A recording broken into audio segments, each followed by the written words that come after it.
早晨啊，劉文社工。咁啊，琴日嗰單遺失物品嗰單嘢呢，聯絡咗佢一整日都冇回應，咁樣呢，真係麻煩啦。咁啊，唯有停車去到元朗警署，因為泊車係好麻煩啊，因為趁早夜闌人靜，咁咪即係派到即係抄牌咧，大佬幫你嗰啲仲要兩個抄牌咧，大鑊。咁啊，去到警署，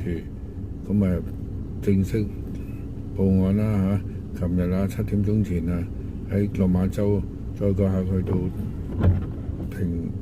朗屏村啊東莞小學嗰度落車，咁啊遺留咗即係琴日嗰啲物品啦，咁啊報案，咁啊警察問我收唔收嘅，唔使啦，即係佢攞翻啦，佢連證件都唔攞嘅，咁要佢嗰個卡佢 VSL 個卡嗰套都冇乜意思啊！3個月之後係咪啊？咁啊，費事麻鬼煩啊！真係係咯，咁啊啲人都好得意嘅，咁啊再打電話通知佢條仔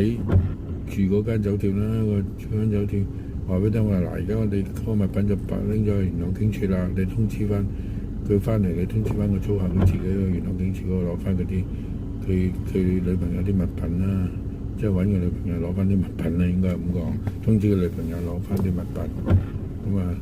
我都係當朋友啫。佢你住就肯定話女朋友，咁佢哋又會清楚啲嘅，睇佢哋嘅接觸啊、心態啊咁樣。咁啊，真係好少咧，啲人咧電話咧係抌咗去維園信箱嘅喎，因為通常而家對話都係 WhatsApp 啊、WeChat 啊咁打電話都可以係。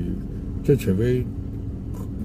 唔通啦，冇人聽啦，都冇人聽，咁啊跳咗落留言信箱啦，係咪？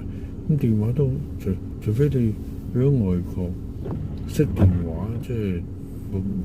冇地方嘅啫，冇理由即係識電話係撥唔通添啦，即係個電話係響嘅，係咯，咁就冇人聽。即係冇人接電話，即係通嘅，應該係咁講。咁啊，一日一夜都唔聽個電話，譬如埋邊啊，跌咗啊，真係周圍離奇啊，簡直係。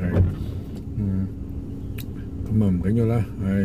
都係做咗一單嘢啦，因為真係